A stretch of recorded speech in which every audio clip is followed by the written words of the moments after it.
Oh boy, I love this part. C30 engine. How did we end up here?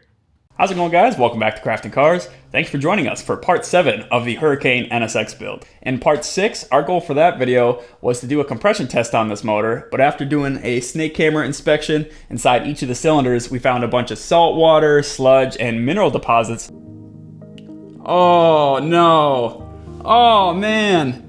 And decided that turning this motor over would be a very bad idea. Now, the plan for this build never involved using this factory C30 engine or automatic transmission, but we were planning on selling it. After seeing all the sludge built up inside this engine in the last video, our customer decided that he wanted this thing torn down, cleaned up, reassembled, and basically all worked out, sorted, and ready for selling. But since that was never really part of our original plan, on this NSX race car build, we figured on the phone that, hey, maybe that's a problem for another time. Maybe we could deal with that in the future. And he said he'd probably just pay someone to get the work done and get it ready for selling. But the more I sat there and thought about it, because at first I was like, yeah, sounds good. I'm not really in the mood to work on this engine right now.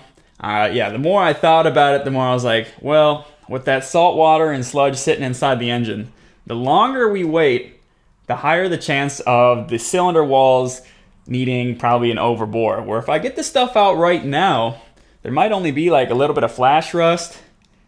I mean, the damage might not be that bad at all. It could just be pull the heads, give it a quick clean, put it back together, do a compression test, and we're in business. So I figured, I got the tools. This is kind of a cool opportunity to work on a legendary engine here. I got the service manual. I got the time. And maybe since this is a little bit more specialist work, I would charge just a little bit more an hour for this. And I could probably get it done. We'd get this thing sold right away, get it out of my garage, and get right back on track. If anything, it might only delay the main project like 2 weeks. We're gonna tear this thing down.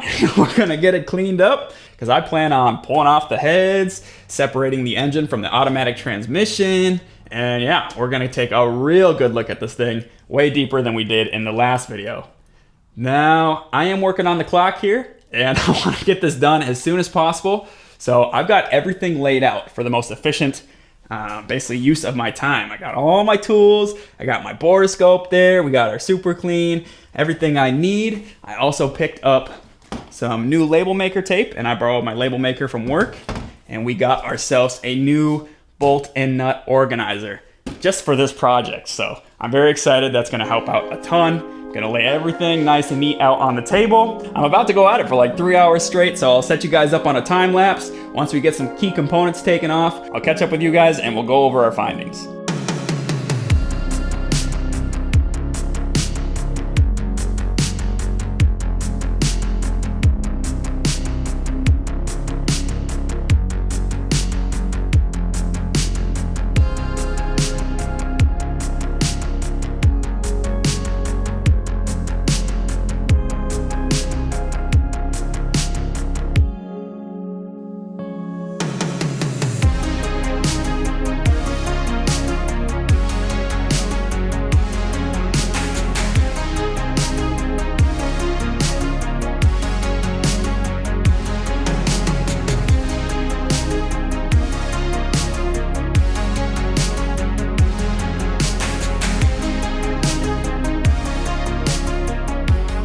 All right, rear cylinder heads coming off.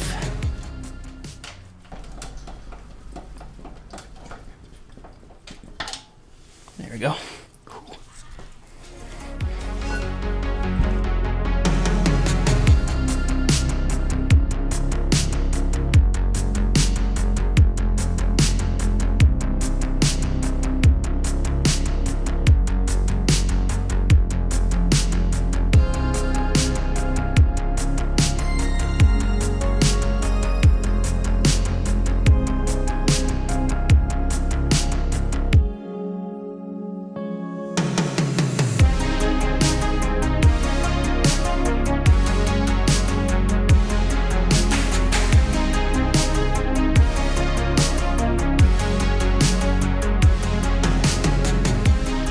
All right, here goes the second cylinder head. There we go.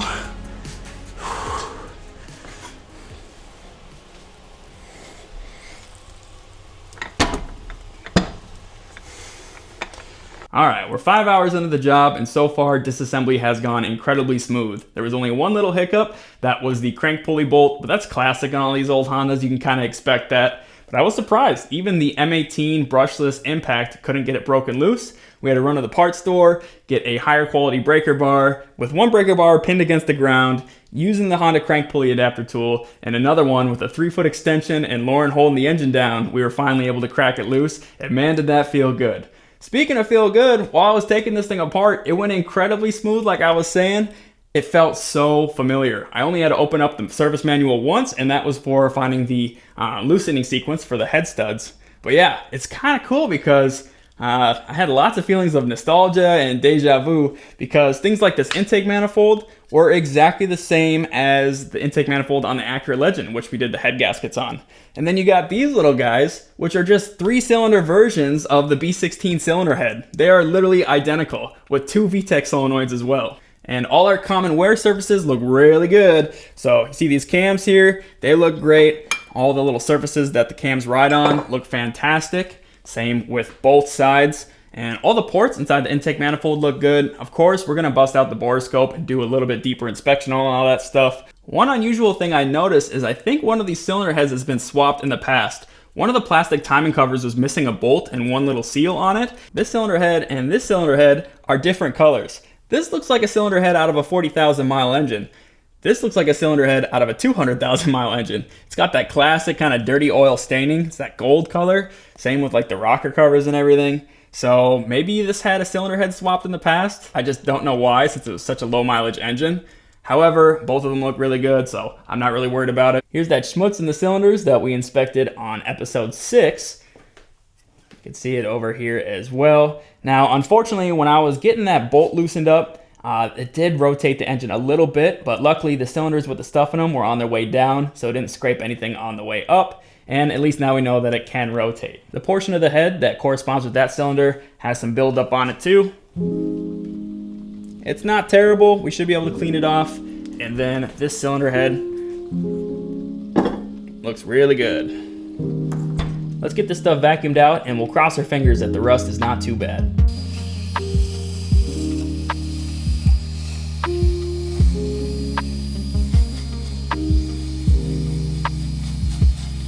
We'll spray some of that Specialist WD-40 in there. Should help clean it out. Just using a popsicle stick here. I don't want to use anything too abrasive. So after a bit of scrubbing, here's where we're at. The bottom doesn't look too bad, but the top side still has a lot of crust on it. So we're gonna kick things up a notch and use some Permatex Rust Dissolver Gel. This is just kind of like old school naval jelly. Now painting it on, it already looks like it's doing some work. Now my goal here is to get as much of that crusty rust out of there so I feel comfortable turning this engine over without doing any major damage. While that jelly works as magic, let me share with you something I've been thinking about. So these exhaust manifolds obviously have seen a little bit of salt water, especially this one. It's looking very crusty. You guys remember when we took the exhaust off the car and it dumped a bunch of salt water everywhere? Well, I think what happened is the water infiltrated this engine through the exhaust. Reason being is there was a lot of foreign material, probably a lot of like catalytic converter material, a lot of iron, you know, inside the cylinders, along with the saltwater crystals and a little bit of carbon. But the intake manifold had nothing. You got like a little bit of carbon buildup, about 40K miles of carbon buildup, nothing bad.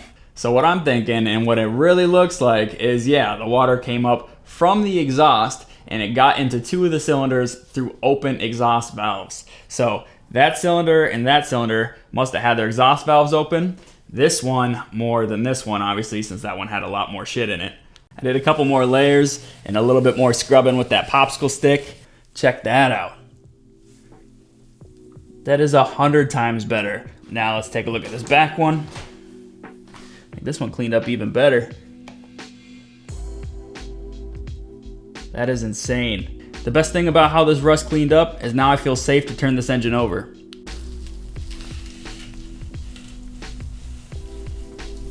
Gotta be careful at this step. Anytime I see any trace of debris or anything like that, I wipe it up right away before I continue rotating the engine. Now with no accessories at all, this thing should get real easy to turn. We are literally knocking off the rust. Clean out the crack. Dirt loves to hide in the crack. Oh, that is much better.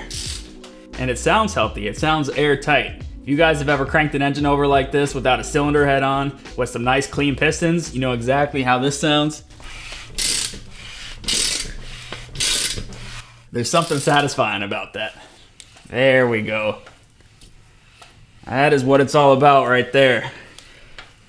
So now that the engine turns over freely, we can go ahead and get at all the bolts that hold the flex plate onto the torque converter, because you gotta be able to rotate the engine to get at every single one.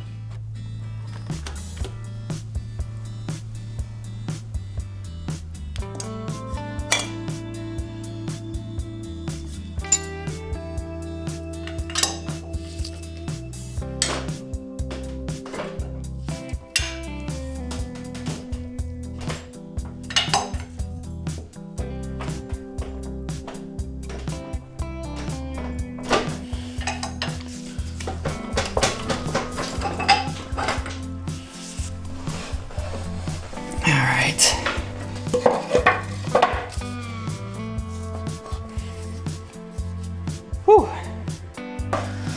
I'm surprised the torque converter didn't come off with the transmission. I'm hoping it's not rusted on. The thing does look pretty rusty. Okay.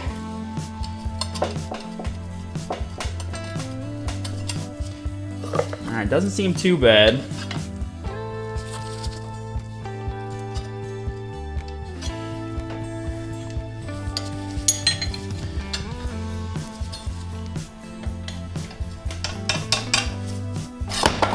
Oh my. All right, it's off. We're all good. I know those flex plate bolts are gonna suck to get out, so we'll start soaking them in WD-40 right away. We'll do that for a couple weeks if we have to. So now that the tranny's off, I'm gonna go ahead and get this mess cleaned up, and then tomorrow morning, I'm gonna go out and rent an engine crane and then get this short block lifted up onto an engine stand.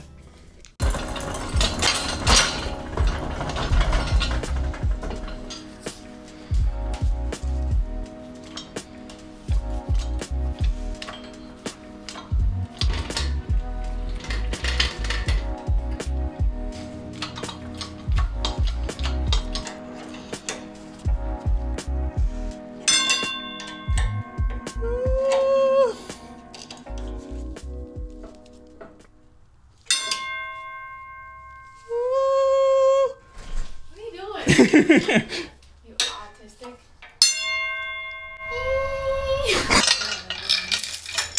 All right, let's flip this thing over. I'll suck the coolant out as I go, and then we'll take off the oil pan and have a look in there.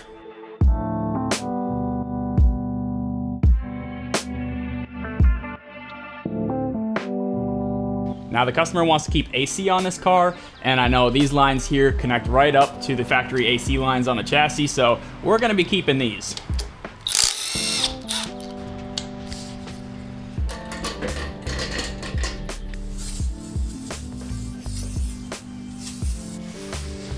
Oh, that Super Clean works wonders. If you ain't got a can of Super Clean in your garage, what are you doing? It's also nice to have an epoxy floor. That was the first thing I did when I moved into this place. Like, share, and subscribe so Afton can have a real shop one day and make it out this townhome and provide for me and our baby. There's no baby. Not yet.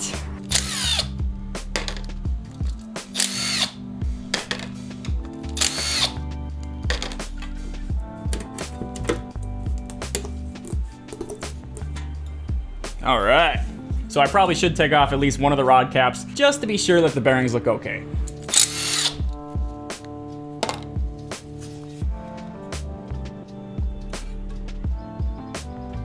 Pickup tube looks fantastic.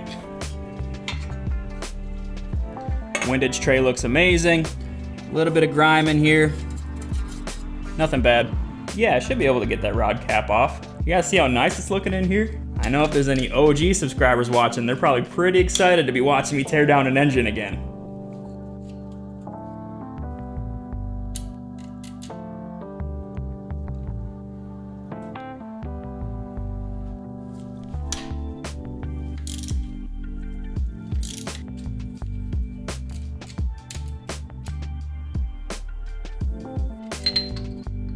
Come on. Oh my goodness. The bearing's still on the crank. Not a lot of room to pull it off with my fingers. Maybe I can use some tape. There we go. There we go. Not bad at all. And look at the crank journal. Literally mint condition, and this bearing looks like it's got about 40,000 miles on it. Still very fresh. It's also great to see we got plenty of clean oil on there, which means we didn't do any damage to the bearing or the crankshaft when we turn this thing over by hand. If you guys see me shaking a little bit, that just goes to show you how excited I am to be working on this thing. These are factory titanium connecting rods, which was crazy for a production car back in 1992.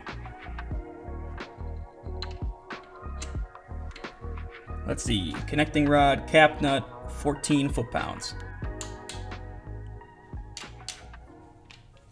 Well, I tell you what, guys, I think overall today was a success. We got a lot of our questions answered. The only thing I want to know now is, are these cylinder walls savable with a quick hone, or are they going to need an overbore?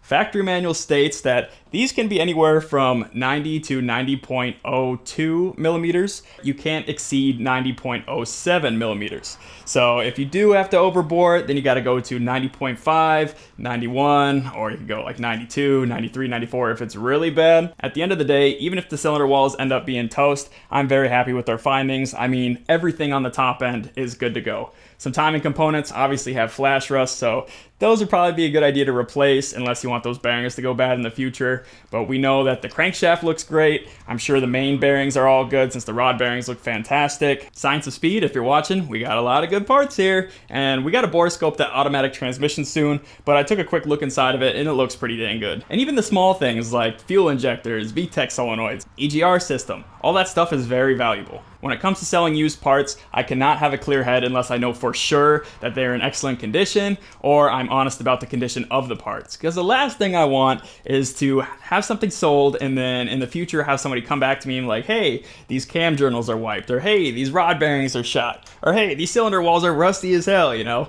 Definitely don't want that. You know, crafting cars, we got a brand to uphold. So until we sell these things or figure out what we're gonna do or who's gonna buy all this stuff, let's keep them nice and clean, keep them all fogged up, can't have no flash rust in here. I hope you guys enjoyed today's video. If you're in Minnesota, go outside, it's a beautiful Tuesday, and I will see you next time. Bye-bye.